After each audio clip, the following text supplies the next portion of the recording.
Hi, welcome back to Geek and Son. Today I'm going to show you, or attempt to show you, how to fix the air conditioning on a 2000 Silverado.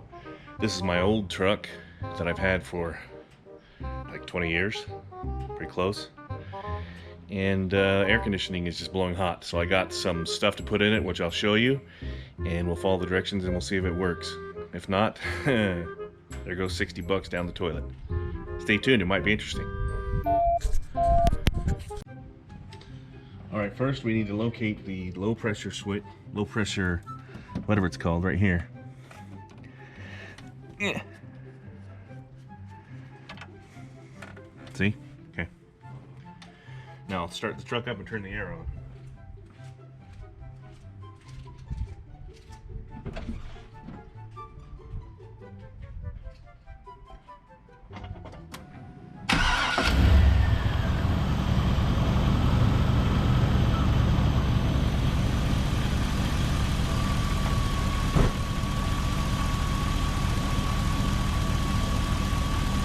I got this AC Pro Extreme, and the directions say to find the low pressure port. Okay, there it is. Should be that simple. Okay, then measure. All right, you measure.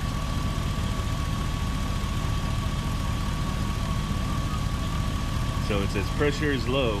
Can you see that? Pressure is low. Okay. Then it says chart. So I got to take off this thing in order to do that. So let's take this back off. Spacer. So here's what worried me.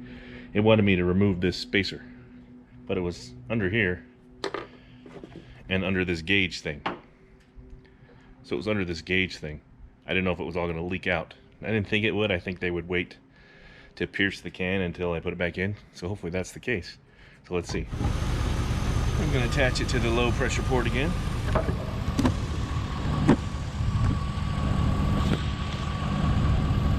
Just like this. Okay. And then pull the trigger. There we go.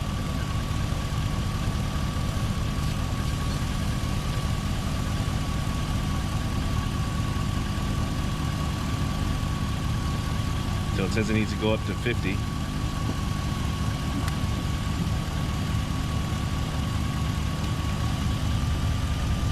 Oh, there goes the compressor, baby.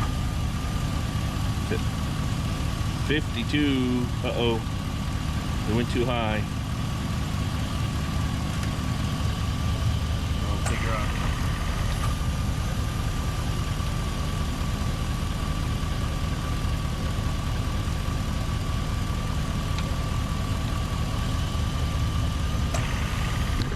Can it really be that easy? I can definitely hear the compressor kicking over.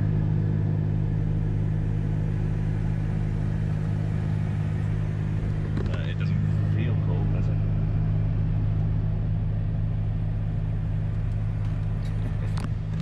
How fun is this? Now, why do I care about this truck when I have a fancy, dirty one over there? We still use this one. Seemed like it made any difference.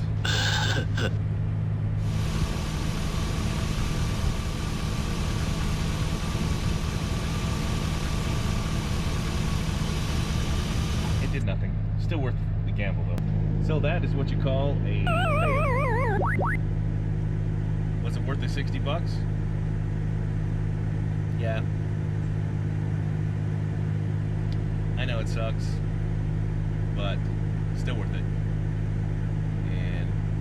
Didn't work, so it's obviously something more than being low on Freon, or whatever you call it. Hi there. So I was editing this video. I was done, and I'm like, it's a fail. I lost. I give up.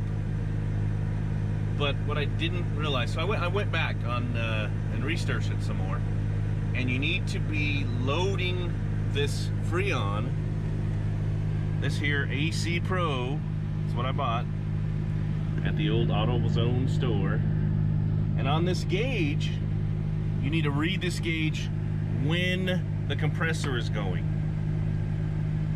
I was just reading it when it wasn't working, and you can hear it, you know, the compressor.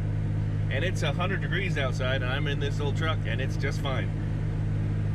Is it as cold as the new truck? I don't know, I might be a little biased on that, but it's nice and cool in here, and it wasn't before, because you could barely drive this truck in the summer. So, air conditioning in this truck, it's a win. And I'm telling you, I was just editing a fail video when I thought, let me do one more thing. The important part is, again, make sure you're putting it in and reading it when the compressor is turning. When the compressor is engaged, that's when you read the pressure. Because I had some in there, but I didn't have enough in there. And that was the point. But if it's reading when the compressor is not engaged, it reads too high. I'm like, oh no, it's too high. It wasn't too high. The compressor wasn't engaged. When the compressor's engaged, it went all the way down to like 11. So make sure when you're reading that little gauge that the compressor is engaged. That way you get an accurate reading, because it's working fine now, and I really thought it was a fail. I mean, I was just editing a fail video. So don't forget to subscribe. You learn with me, we learn together. My son, who drives this truck now mostly, will be very happy to know that it works just fine now. Thanks for watching. Bye-bye. Thank you. Goodbye.